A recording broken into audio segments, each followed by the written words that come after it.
Welcome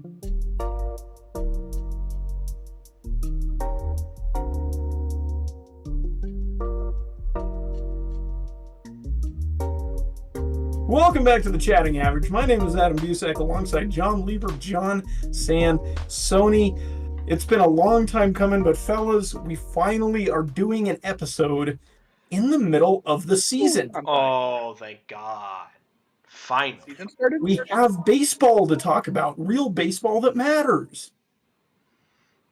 I mean, I will say one thing right now is that little bit inside baseball here. It is 9:10 Central on Tuesday, and the White Sox are currently losing 5-3. So there's real baseball happening. yeah. We won't be talking about the games on Tuesday the 1st because we're actively recording while they're going on. Correct. So but as of right now, not to. As of right now, we've got first place White Sox. That will change soon. It will change. By the time you're listening to this episode, that is probably no longer the case. Oh, I don't. All right. Well, all right. We've got a lot of news, obviously, to start the year because welcome to the baseball season. There's 30 teams and 162 games.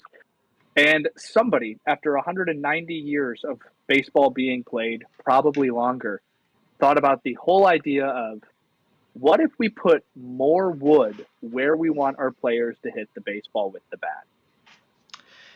How did it take this long to figure that out? I don't know. It doesn't make sense. Like, I want to know what the meeting looked like. Marucci has made those bats. Marucci made the torpedo bats. Who at Marucci was sitting there going? Well, I saw Marucci is selling torpedo bats now, so I don't know. Whoever it was, Marucci or Victus, whoever, this bat company that made these bats was sitting there, and one guy probably raised his hand and went, what if we made the barrel where we want them to hit the ball bigger? What if we made the label bigger? And somebody went, why didn't we think of that sooner? It doesn't make sense. Now, I do like, I want to shout out friend of the program, Noah Chen. He did make the argument about 15 minutes ago that maybe it's not the fact that the torpedo bats mean that much, but it's just that the Brewers are throwing meatballs. Yeah, so to contextualize this, the Yankees in their first game against the Brewers had one of the best. They had 3 straight pitches. The first 3 pitches of the game. The second game, right, where Nestor Cortez makes his first start in Yankee Stadium as a Brewer. First 3 pitches of the game are all back-to-back-to-back home runs, and people start noticing the bat, because typically the bat shape kind of just is this, same thickness generally, maybe a little taper, bat. It was termed a torpedo bat, this new style of bat that the Yankees were the first team to use, which they attributed to a former staffer now with the Marlins, who was an MIT physicist, which, again, as we've been talking about, had the bright idea that essentially within the bounds of what a bat should be, instead of it just being this slow taper, having it be this little, almost like bump, it gets slightly wider, right where most players make barrel to ball contact, essentially giving more mass through the swing and hopefully increasing hard hit contact. And a lot of people come out and said that it probably, as Noah had mentioned, it probably isn't if this makes any difference is marginal, because it's Nestor Cortez, Aaron Savali, and Joel Payamps, who have been throwing 88-mile-an-hour fastballs right down the center of the zone. Did anybody see that Twitter interaction? I'm sorry, X interaction on the Everything app? No. That it was like the thing where like Aaron Savali came out and he was like, I think it's cheating after giving up like 9 home runs or whatever. It wasn't that many home runs, but like, and then somebody, I think it was a pitcher for the Yankees, like tweeted the Baseball Savant page of one of the pitches and goes, just don't throw it middle to Aaron Judge. Kinda, That's yeah. No matter, hey, respectfully, no matter what the bat looks like, middle to Aaron Judge at 87 miles an hour is probably going to go very far. It's just, I My don't know. gut reaction about this whole torpedo bat thing, and you guys can tell me if you think that I'm totally off base here, but my gut reaction was this is a fad. Like maybe the Yankees are off to a hot start using these torpedo bats now, but also the Yankees are good. We knew that going into the season. This is not a surprise to anybody. They can hit home runs. We've always known they can hit home runs. And maybe the Brewers pitching staff is just bad. Maybe Aaron Savali is just going to have a bad year, right? And so for me, this seems like something that, yeah, for the next month, maybe year, you're going to see a lot of guys trying out these torpedo bats. And it's not like we're going to have a crazy, run heavy environment for the entire rest of the Right. year. I think meaningfully the results on the field are not going to be very different from what you would expect normally. And I think eventually people are going to be tired of the gimmick and go back to swinging a normal bat because that's what they're used to. I That's think just the other thing is, like, you're absolutely right. I think it's a fad. Like axe bats. I mean, for 2 months out of a baseball season, however many years ago, every player was swinging an axe bat, and now no. same thing. And or you know what? It also could work out. Victus was making bats for like 7 guys in the league 5 years ago, and now suddenly has like the major league contract. Like Right. theoretically, you could see it going either way. I don't know. I saw a tweet, and I honestly like don't take this to heart because I don't know if it's actually true. But like the idea that the bat is going to be just barely that much bigger over 162 games is supposed to produce .005 extra in batting average. And I guess if all 9 players in your lineup go up by .005, sure, go ahead. But I don't think that's a big enough difference for it to matter. Anything else on the pedo bats? You can't call him that. You can't call him that. Man. Speaking of Wander Franco, I know Wander wanted to use these bats last year. Oh, he's been lobbying for him, dude. Well, he only gets 1 phone call a month anyway. True. Yeah. And normally he calls his brother.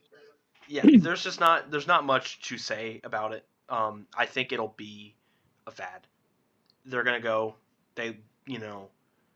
Either they're going to actually stick and no one's going to think about them come September. It's just going to be okay. That's a bat. Just as any bat could be maple or birch or completely black stained wood. It's like, okay, this one looks like a bowling pin. Okay, cool. You're still hitting 247. I'll pull my prediction. The 2025 World Series is won by a torpedo bat. The winning run of the World Series this year will come off the bat of a torpedo bat. My bold prediction is that there will not be a single at bat taken in the final game of the World Series by somebody swinging a torpedo bat. All right, other piece of news. Oh yeah, this other piece of news. I love this. So, other piece of news before we get into the recap. Jurickson Profar was recently suspended 80 games by the MLB for violating the league PED policy. According to reports today, I believe it was Jeff Passan, positive for HCG, which was the same thing that Manny Ramirez got caught for. Which my favorite thing about this is the MLB has figured out a way to test, or whoever their testing agency is. I don't know if it's the MLB does it themselves, but the league has figured out a way that even if they don't test positive for steroids, they'll test positive for steroids in a different sense, because HCG isn't a steroid. It's a masking agent used to restart natural testosterone production after a steroid cycle. John, your thoughts? I am so upset. I am genuinely livid. This was maybe one of the worst things I have heard in this past week. Maybe in this month, which is 1 day old at this point, but in the month of March. The Braves didn't make very many moves in the offseason. Yeah. To be perfectly frank with you, they didn't make very many moves in the offseason. Jesse Chavez is back. Jesse Chavez actually just got DFA'd for Zach Thompson. He'll be back again. He'll be back. No one's gonna claim him. The big deal was Jurickson Profar, someone that the Braves bought in on with I believe a 3-year deal. They thought that while Jurickson Profar has been streaky outside of San Diego, they thought this was the year that he was coming off his first All-Star selection, career high OPS plus. This is the year that Jurickson Profar manages to make sure it all sticks together, and only a few games in, he gets to San Diego, plays his first game. Braves offense is terrible. And then he gets popped for half the season and can't play for the postseason because it's his first offense. This sucks. This sucks. This is terrible. Why can't he play for the postseason? Because he's not a repeat offender. So if you're a repeat offender, you can play the postseason? If there was a repeat offender, there'd be a more severe punishment. He still can't play the postseason, and he doesn't come back until 80 games from now, which is practically just like a week before the All-Star break. Yeah. This is one of the worst signs for an already struggling offense. You have Jared Kelenic now slotting in as a full-time player regardless of when Ronald Acuna comes back from injury. You had Stuart Fairchild get picked up after being DFA'd by the Reds. He is reported to the team. Brian De La Cruz might also get more time. He's starting in left field today for the Braves. And Alex Verdugo, who is currently in Florida with the Florida Complex League, just having an extended spring training because he was signed relatively late, is looking like whenever he's built up will likely also be either with AAA building up more or with the major league team. This is not good. This is a team that has struggled to put up any offense. The scoreless streak was only broken with a solo shot by Michael Harris in the first game of the series against the Dodgers, which they lost, and they only scored that one run. If the Braves want to push for the postseason, they really need to hope that their depth can carry them, because your marquee signing, which there weren't very many of them, is down for the count for half the season. Probably longer too, because he can't even have his rehab start until. I mean, like he can't work in the team facility, right? No, he'll work out somewhere else, probably. Yeah, he'll have to work out offsite, and I don't know what the contact rule is. Like, if he's allowed to have like a workout plan through the Braves, or if he has to like go do everything himself and then come back and be like, "Hi guys, remember me? I'm part of the organization." Who knows? This was something that I think was a concern maybe for all of us going into this year, right? Is that the Braves, yes, they had kind of a thin offseason, I think is how I would categorize that. They didn't really make a ton of major league moves, and they were kind of banking on a lot of the guys that are their core, their great players that got injured last season, weren't available throughout the season, would be coming back, would be good.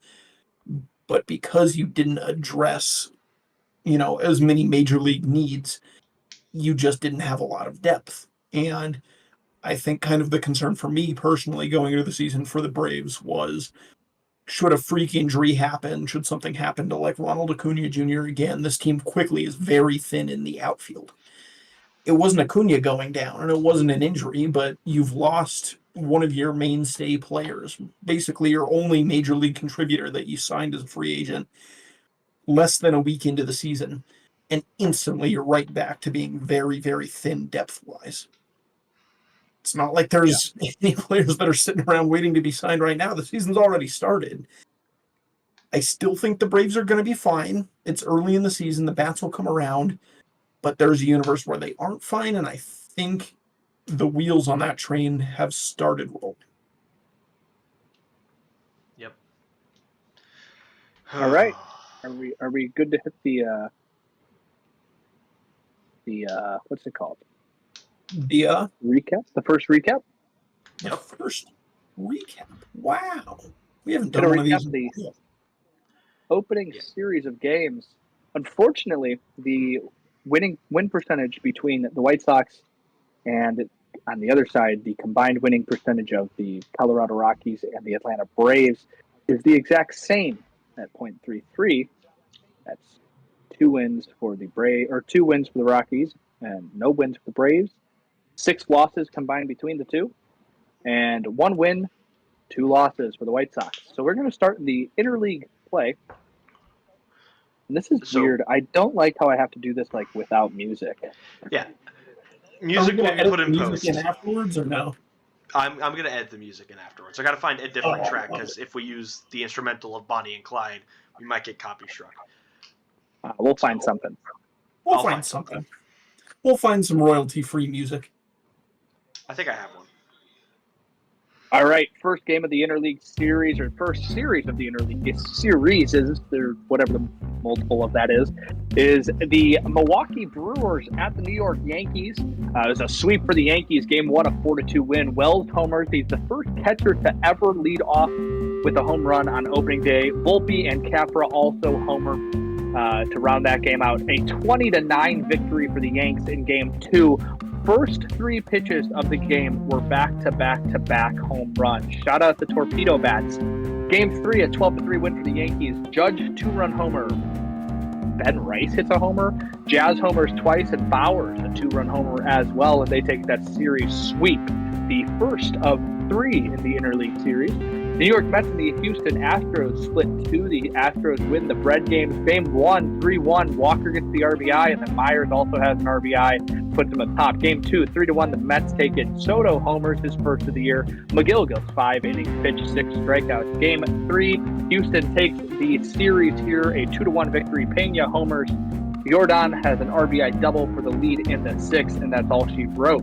Minnesota and St. Louis, a sweep for the Cards to start the year. Everybody's talking about they might be bad, maybe not. Here we go. They started off with a sweep, and Minnesota will lose 4 games straight as they lose the first game of the White Sox in the second series of the year. But in Game 1, St. Louis takes the win 5-3. Nootbaar, 2-run homer. Bader homers, obviously. No, not obviously. I'm thinking O'Neill. And Arenado homers as well. 5-1 in the Game 2. Cards scores 3 in the bottom of the 6th. Fetty goes 6 innings pitched, 1 earned run, and 2 strikeouts.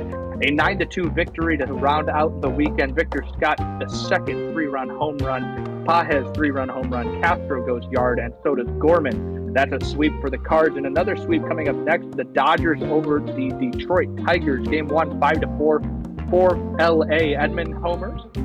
Teoscar hits a 3-run knock. Torque has a really nice home run, and it looks like he might be figuring it out for the Tigers. And Ohtani hits his first home run of the year. 8-5 in Game 2. Dingler goes yard. Torres, Freeman, Betts, and in the bottom of the 10th, Betts hits a 3-run walk-off homer for the game. Game 3 of the series, the Dodgers take it 7-3. Freeman, Smith, and Edman all homer in that one. And then Tampa Bay and Colorado out at Steinbrenner Field in Florida. Colorado going to lose the first game to a Cam Misner walk-off home run. Shout out to Missouri Tiger alum. Game 2, Colorado does win it, though, 2-1. Doyle RBI, Farmer RBI. Sentinella sucks, but he didn't lose him the game, so that's fine. Game 3, a 6-4 win for the Rays. Brandon Lowe, 2-run home run. Moniak, 2-run home run. And Lowe has 2 RBIs on the day. Anything specific? Meisner. I can't, yeah. M. Meisner, not Misner. All right. Well, I want to talk. Somebody put the phonetics in, please. The St. Louis Cardinals sweeping the Twins. The Twins haven't been good this year. Let's make that clear. They blew up against. They will continue to not be good this year. They blew up against the White Sox 9-0 yesterday. Right? 9-0. Was it actually 9? Okay. But St. Louis sweeping. This is a team that we were worried about. At aging core. Is Mason Wynn going to be an offensive producer? But you look at who's coming out: Victor Scott, Pedro Pages, Nolan Gorman, Nootbaar is getting in. Fetty, 6 innings pitch of 1-run ball. It's a good outing. Granted, this is against a bad Twins team. I'm fully comfortable in saying that. It's a bad Twins team. There's only 1 or 2 good producing players right now. The Cardinals might have a stronger chance, based on just this series, in the NL Central than we gave them credit for to start the season. I think that's fair to say. I also think you have to gauge their quality of opponent. Like, the Twins are not good. We kind of Right. knew the Twins were not going to be good. Yes, they did sweep them, and there's something to be said for that. But I am going to reserve judgment until I feel confident that they're playing decent opponents. Right. Yeah, I agree. I think the other series that I care enough about in this, plus, if you want anything on the Rockies, we can give it to you. But like Houston taking 2 out of 3 from the Mets to start the year, I think all of us. I was trying. Let me find it real quick, but I don't think any of us really had. All of us had Houston finishing second or lower, um, and they come out. They take 2 of 3 from the Mets, and of course, it's like first series of the year. There's 159 games left for both of these teams. Not anymore. They're a game in already, but like pretty good job by the Astros. Kind of good stepping point. You're at home. First games in Daikin Field or whatever you call it now, Daikin Park. But I was very surprised to see them win 2 of 3. I think the Mets though will probably get off to a better start after leaving Houston. They're in Miami right now, and I think that might help them get their season kickstarted. Yeah, I would agree. Good, impressive showing from the Astros. I liked a lot of what I saw from them, especially the pitching. I was kind of concerned about this pitching staff coming into the year. I still have my reservations there. Um, Yeah. but what I'll say is my big takeaway from the series was less, wow, the Astros look good, and more, wow, the Mets looked bad. I was already low on the Mets going into the year, so maybe that's just confirmation bias. But outside of Soto, outside of Lindor, outside of Pete Alonso, I don't know who in that lineup I really truly trust. Yeah, I agree. I think McGill had a Yeah. good start in that second game, but I don't know. It's an interesting see how they perform. I have them winning the AL East or the NL East. So hopefully they figure this out. But you're What were you right. saying, Sony? I share similar concerns to you, Adam. I don't feel like this is a team with anything more than a lot of besides Francisco Lindor. It seems very boomer bust. Jeff McNeil did not have a great second half of the season last year. You're seeing players like Brett Beatty, Mark Vientos, Starling Marte, uh, you know, players that have potential. Yes, they could be good offensive players. There's really no doubt about that, except for maybe Starling Marte's on the wrong side of his aging curve. But really, this is a team that feels very boom or bust. And last year it was boom. You saw they get 5 big booms for that one. They had Jose Iglesias, a very very very tight clubhouse, and it just you know I don't want to judge too early, but it just doesn't feel the same. It Yeah. feels like they are hoping that something's going to come together. I wonder when Francisco Alvarez comes back if that's going to ignite something in that offense, because he isn't, he's not with the team right now, out with injury. But this is a team that can't afford to just be waiting around for something good to happen. I will say this, important to remember, in my opinion, that last year the Mets also started super, super slow. They also had a really, really bad April, frankly, a really bad May last year, and they turned it on kind of around the trade deadline in the second half. They really motored into the postseason and kind of surprised some people in the postseason as well. But it took getting, through the first half of the season, kind of those April, May blues before the Mets really came out of their shell. So obviously, 1 week into the season, it's not time to sound the alarm bells for any team. But I think for the Mets especially, you got to give them a little bit of leniency just based off of their track record. Agreed. AL or NL? Let you decide. I think we should do the NL. All right, kicking it off. 5 series in the NL between NL teams. The Philadelphia Phillies travel over to Washington, D.C., and the Phillies going to take the first 2 out of 3 here. Game 1, 7-3 win for Philly. Keeper with a home run, as well as Harper, Schwarber, Bohm has a 2 RBI double in the 10th. And then game 2, 11-6, Philly also wins. Keeper, another home run. Bryson Stott goes yard. Schwarber goes yard again. And, well, a lot more. Game 3, 5-1, Washington salvages the series here. Bell hits a 2-run home run. Nathaniel Lowe hits a 2-run home run as well. San Francisco and Cincinnati in the Great American Ballpark on opening day. The Giants come out and win it 6-4. Ramos, a 2-run home run. Flores, 3-run home run in the 9th. Game 2, Cincinnati does win it, though, 3-2. Flores goes yard. Jung-Hoo Lee with an RBI single, but Matt McClain with a home run. And a 6-3 win for the Giants in Game 3. Ramos hits a home run. Chapman goes yard for 2 more runs. A sweep of the Atlanta Braves by the San Diego Padres out in San Diego. Game 1, a 7-4 win. Albies 2-run homer. Riley goes yard 2, but Gavin Sheets hits a game-tying home run. And then the Padres have a 4-run 7th inning. Game 2, 4-3 win for the Pods. Tatis home run, Kelenic home run, Cronenworth with a home run in the 8th. A 1-0 win in Game 3. Yuli Gurriel, RBI single in the 7th, and then 5-0 win on Game 4 on Sunday Night Baseball. A whole bunch of RBI doubles. Machado, Bogart, Merrill, Lockridge. Pivetta goes 7 innings pitched, 1 hit, 4 Ks for the series sweep. That's 4 games. The Padres get to start off with here. Pittsburgh and Miami playing out in the beautiful city of Miami.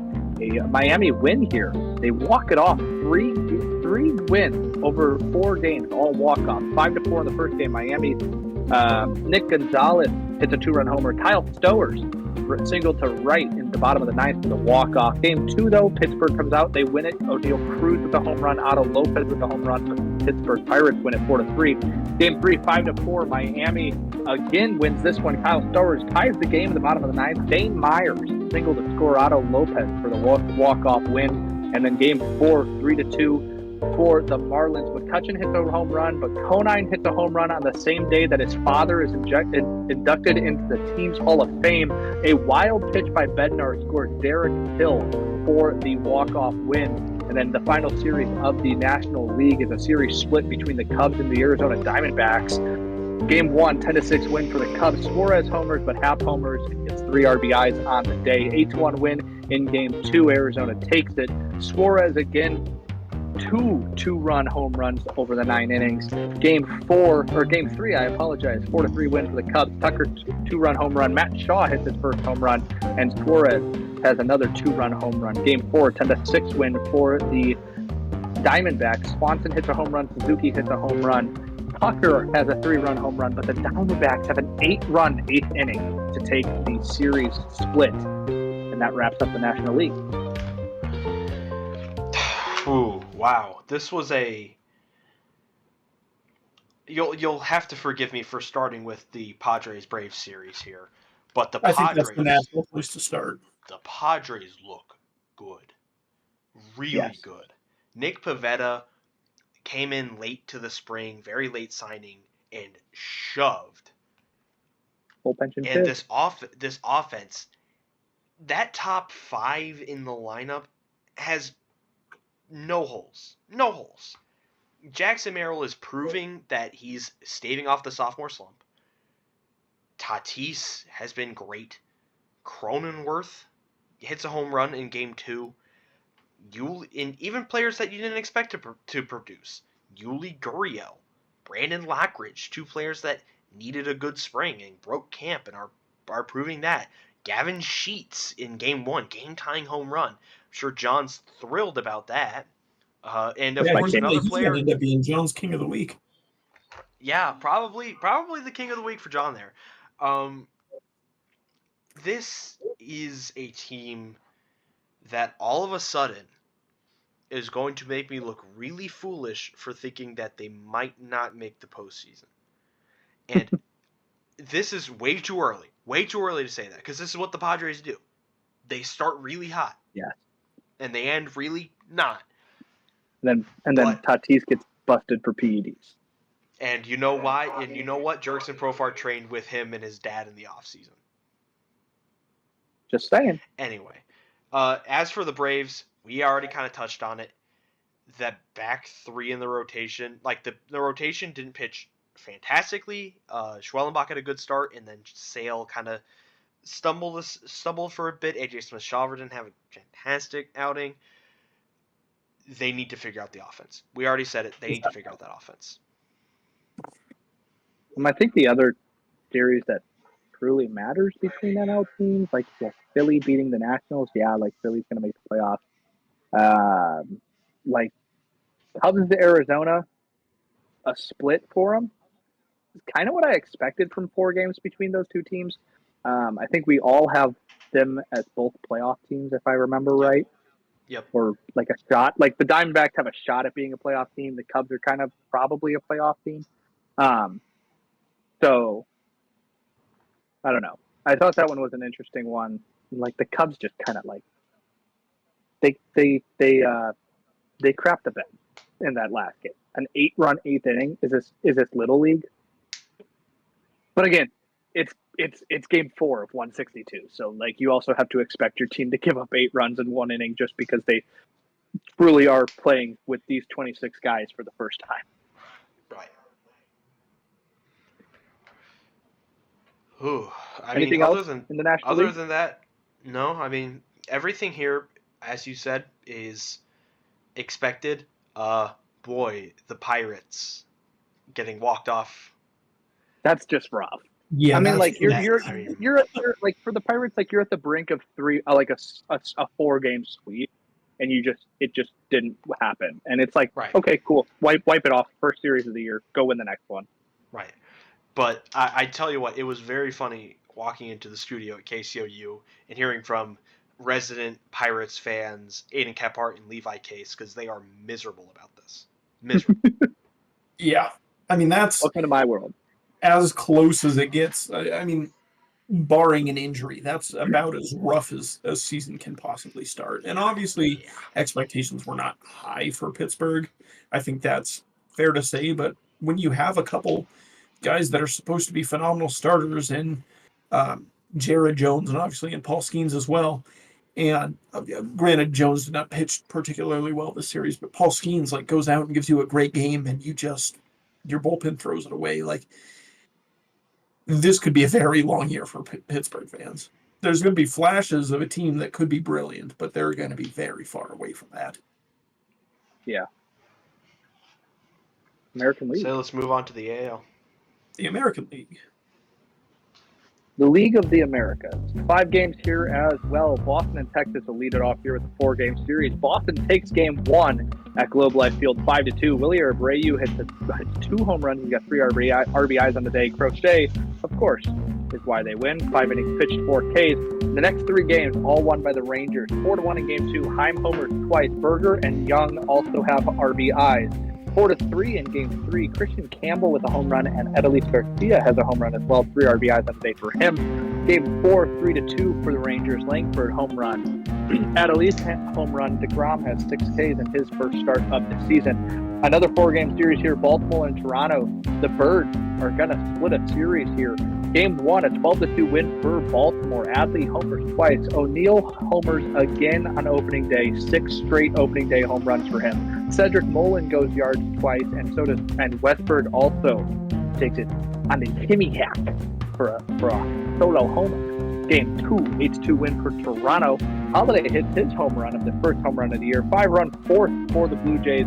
Gosman goes 6 innings pitched, 2 earned runs. Game 3, 9-5 Baltimore win. Cowser goes yard. Westberg goes yard twice, and Andres Jimenez has a 2-run home run.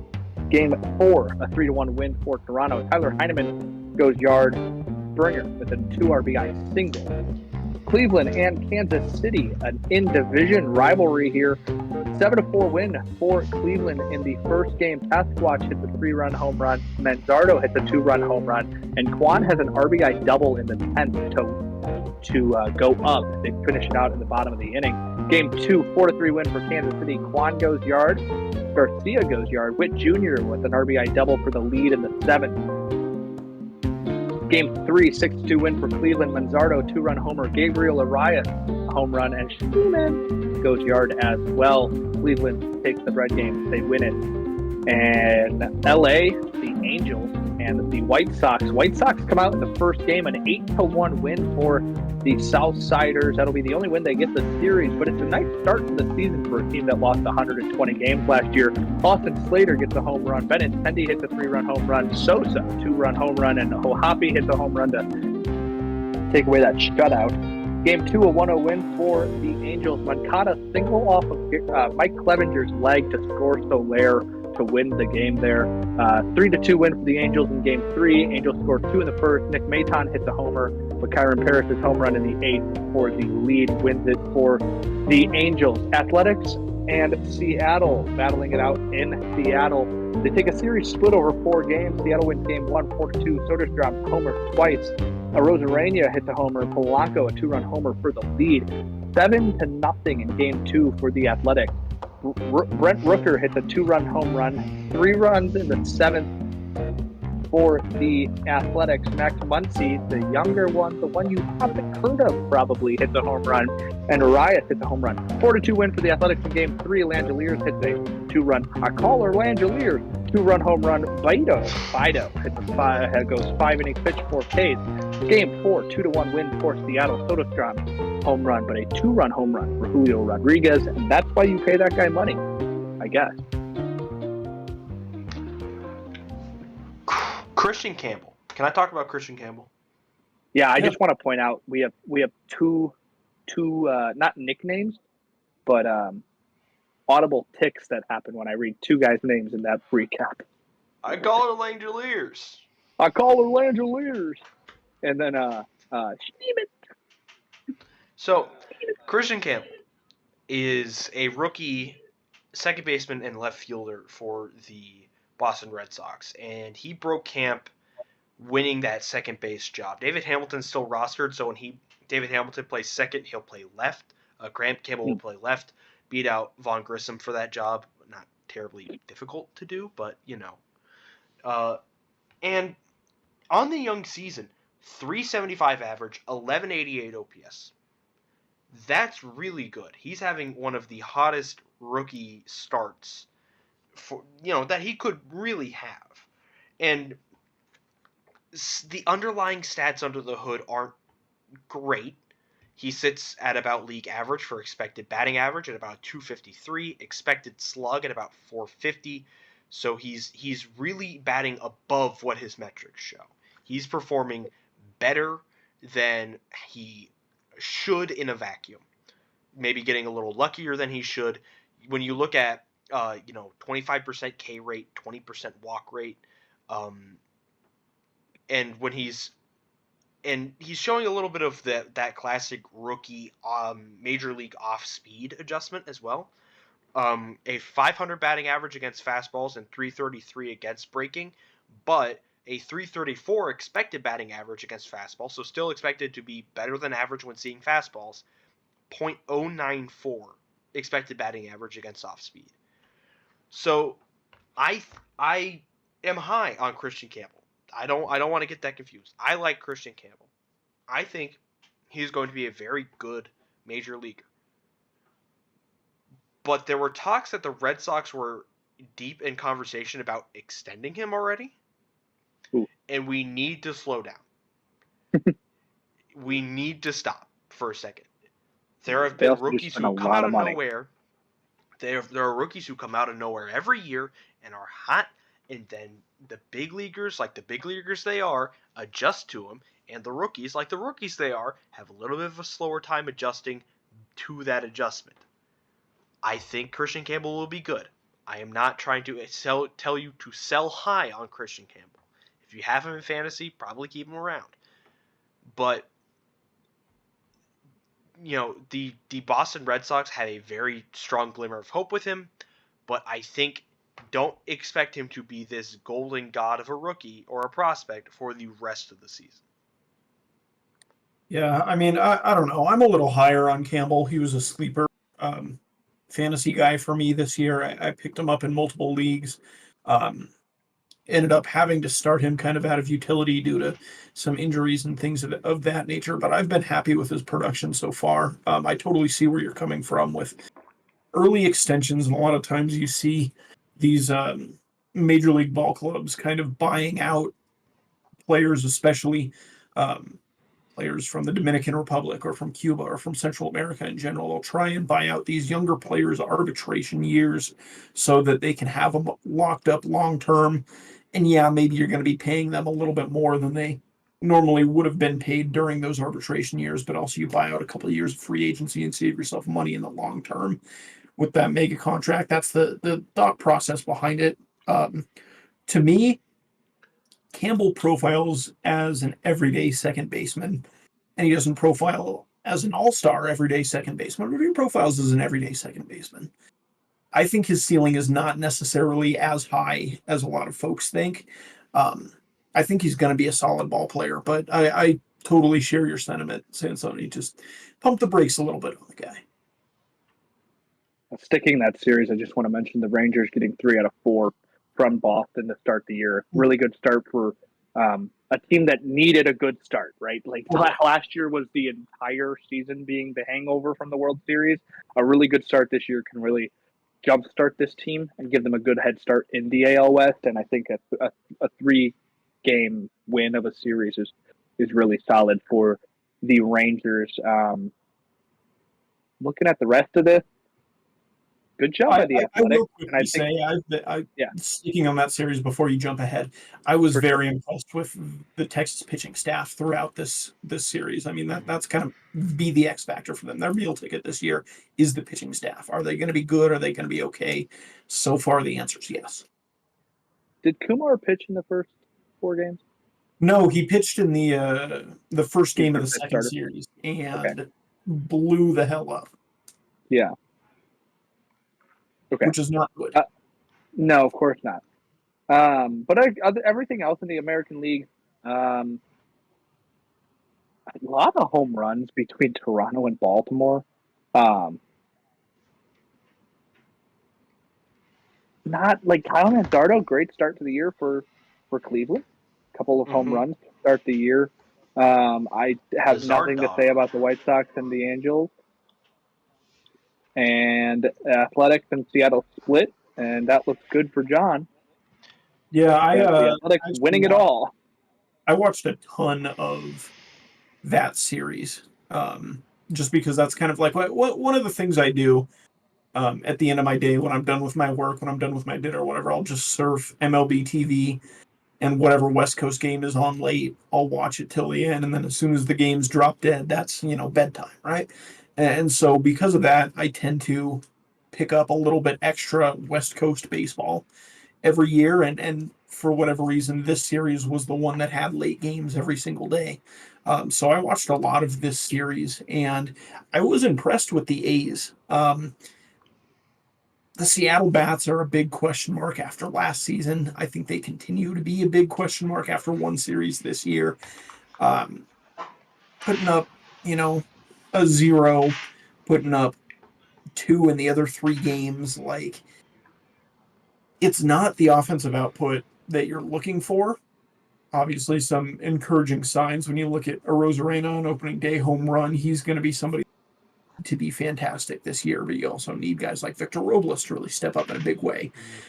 I'm not sure that they're going to do that based off of this first series of the year. Obviously, a lot of season left, but I think people have reason to be concerned.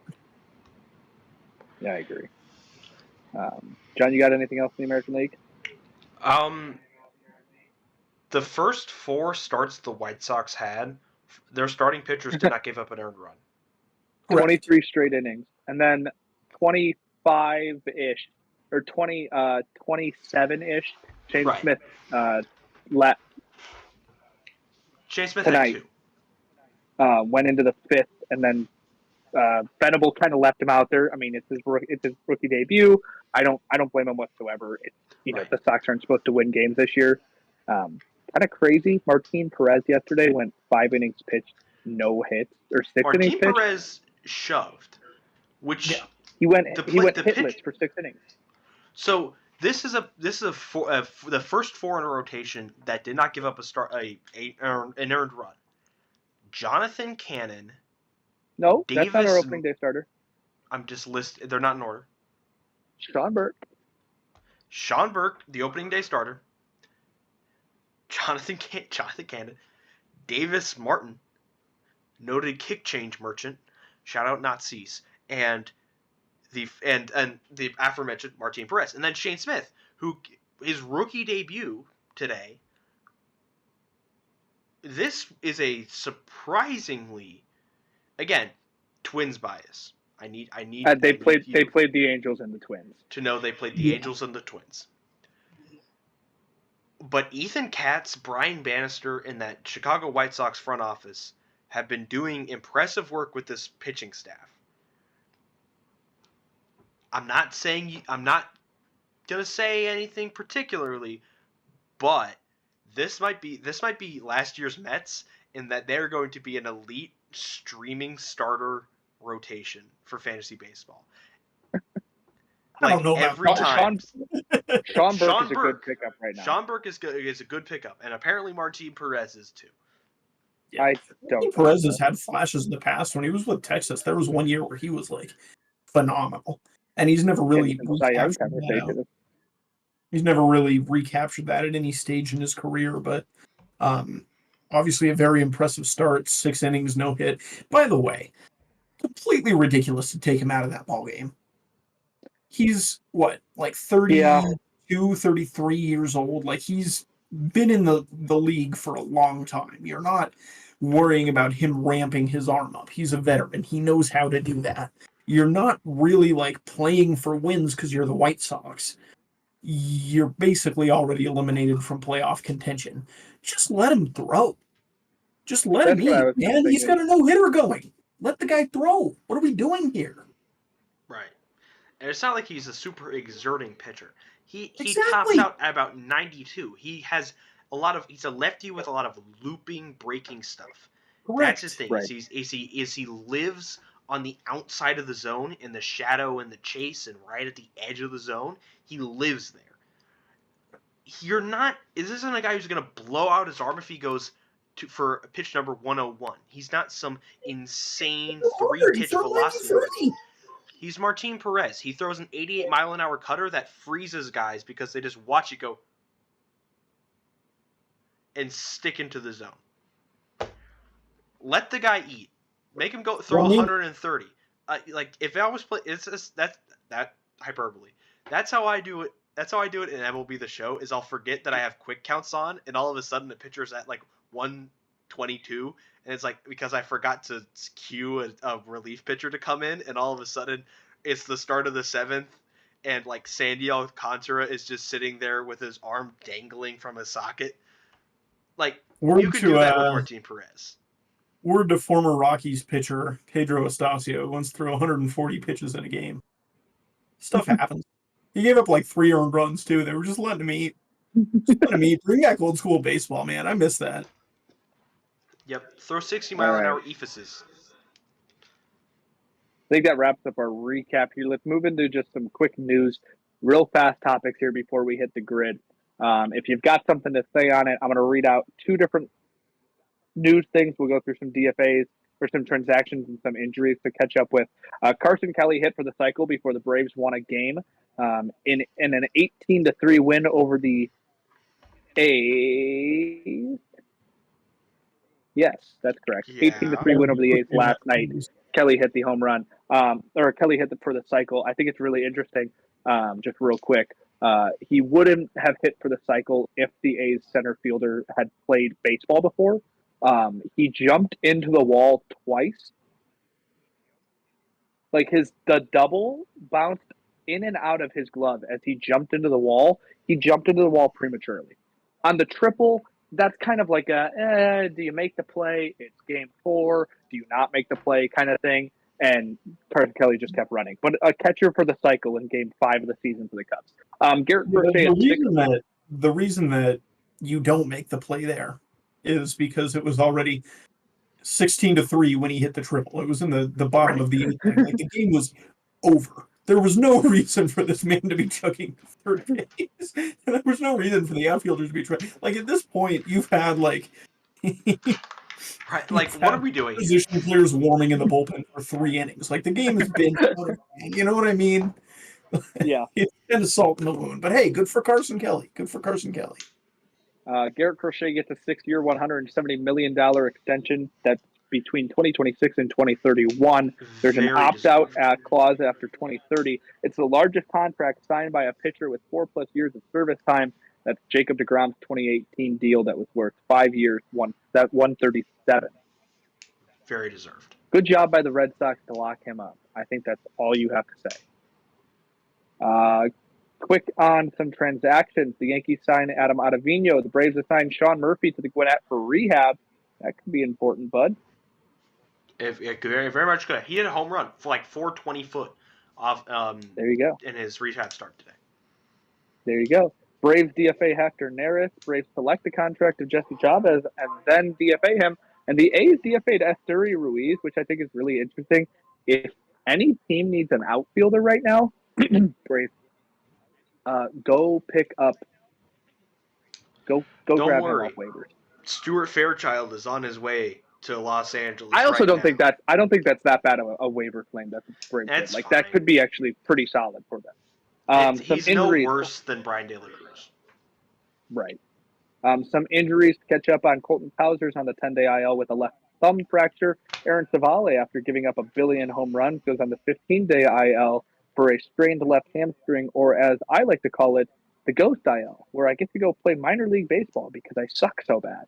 Gleyber Torres, a 10-day IL stint for a left oblique strain. Max Scherzer on the 15-day IL with right thumb inflammation. And Josh Lowe on the 10-day IL for right oblique discomfort. I think Let's we're talk about that Scherzer situation really Yeah. quickly, because he was pulled from his first start in a Toronto uniform after, what was it, 3 1/3 innings, something with like it. what was described at the time as lat discomfort. Now, I'm no biologist, but either of you Johns, can you help me out? Where's the lat at? Where's your lat? Right there. Right there. So for those of you who are, listening and not watching, what Mr. Lieber is doing right now is he's scrubbing the inside of his armpit as if he was putting on My back. deodorant. Right here. Here. I'll stand up and do a lat spread. Nice. Wow. So yes, you're right. It's your side. It's your back. It's not connected to your thumb, which is what he's going on the IL for. Right. So they claim, and he talked about it. He said that he basically pulled himself because he said that if he continued to pitch, it would be, I think, catastrophic was yes, the word that's that the word he used, which was very and funny. apparently the which is thumb very Max issue Scherzer and the lat issue are connected to the same nerve issue that put him on the side for a lot of last season. So apparently this is something where he just feels like he needs to get to 100% because, the thumb bone's connected to the lat bone or for something. He's just gonna make that joke. And the thumb bone's connected to the lat bone. Lat bone, which by the way, one of those is a limb and one of those is a muscle, and only one of them has bones. You listeners at home, comment down below which one of those is a bone. And then send Adam your favorite meme. Send Adam your favorite meme. Please. Also, wait, Colton Cowser. hang on. No, hang on. Biology anatomy lesson here. The thumb is not a limb; it's a digit. That's correct. Can I talk about Colton Cowser, please? He broke his thumb. Is it a digit or a limb? Because his what? He broke his digit. He broke his thumb, which is a digit apparently, because he slid into first base. That's like little league stuff. You don't slide into first, no matter how much faster it is, because it's not. Right, and it's marginal, if anything, because I don't know. That's like the base where all the collisions happen. And if you're running full speed and you slide, what happens if you catch the ground and your thumb catches a little extra, and all of a sudden you're making the letter Q with your thumb, and it's not good. So that's entirely self-inflicted. I'm sure Brandon Hyde probably, after he was like, "Are you okay?" was like, "You shouldn't have done that." but it means Heston Kjerstad gets some extra playing time. Yay! Wizard Boy. Wizard Boy, Talmadge LaCroix Wizard Boy Award winner. Good time. And ladies and gentlemen, I would like to point out that today is April 1st. And the Immaculate Grid did something that is quite funny. Yep. They've made an Immaculate Grid where every single category is played in the major leagues. Did you know that there's like thousands of Major League Baseball players that have made Thousands. the league? So like this today. is just going to be the naming dudes. Hang on. Shane Smith, right? That was the White Sox guy? How many baseball players ever in MLB? 20,459. Now, I don't know if that includes Shane Smith, but technically he played today, so that does count. Oh, that was in August of 2023, so there's more. But we're literally just going to name guys nobody's ever heard of. Get a .0001. However, we could also name guys like Aaron Judge and still get a .0001. So there's so many baseball players. There are so many baseball players. Can I name a guy? I would like to. Yes, but I would like to divvy up a column for each of us, and you have to stick to your team. So, John, you're the Braves. I have the White Sox. Adam, you have the Colorado Rockies. We'll go in a circle. So we'll go John, me, Adam. All right. I'm going to pick Travis Demerit. Travis Demerit is a .002. I will be taking Declan Cronin. Also a .002. I will be picking Brooks Pounders. What? .002. I'm going to pick Manny Pena.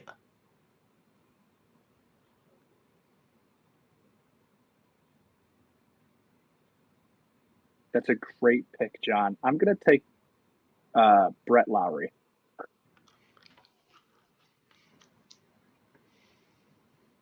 Adam?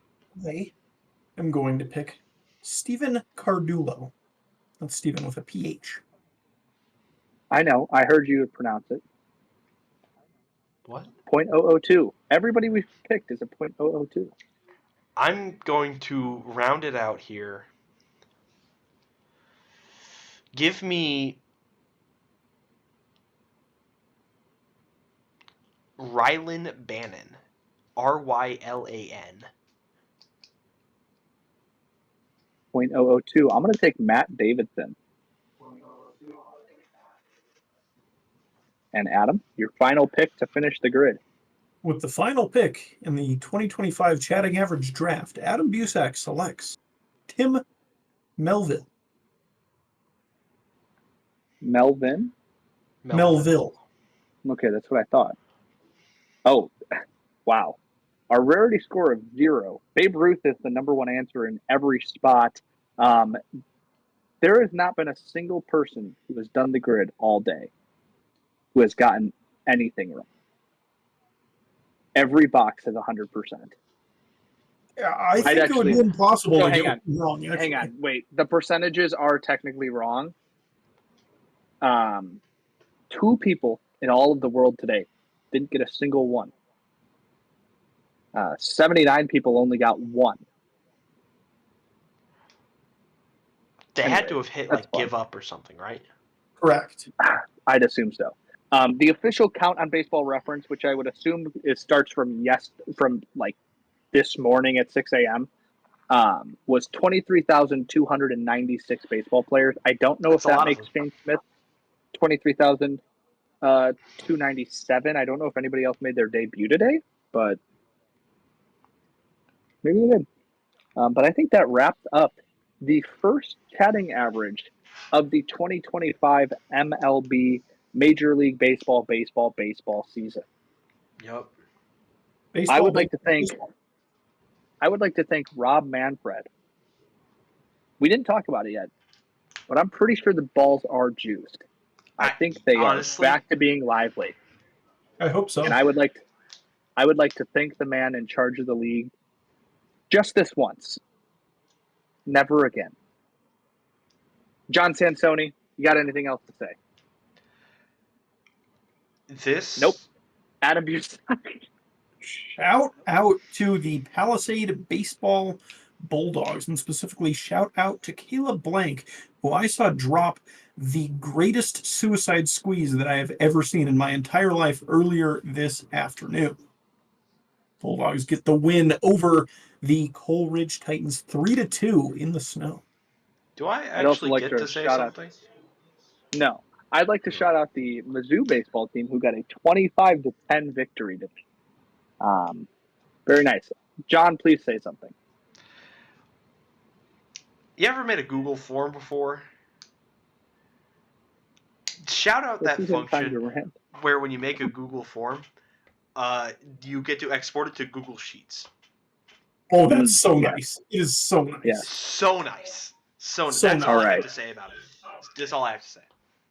Word. Well, that'll do it for the chatting average. Oh, wait, actually, does anybody have their king of the week? Just kidding. And that'll be it. Follow us on Twitter at @thechattingavg or X, the everything app. Listen to us on YouTube, Spotify, Apple Podcast, Amazon Podcast. Not the Audacity app. Sorry. I think that's it. You can find us there at Chatting Average. If you're listening, give us 5 stars. Download the podcast. Listen more. Tell your friends. Follow us on Twitter. We have a lot of motion on Twitter right now. The Chatting AVG. That's true. Other than that, King of the Week. We'll see you next week.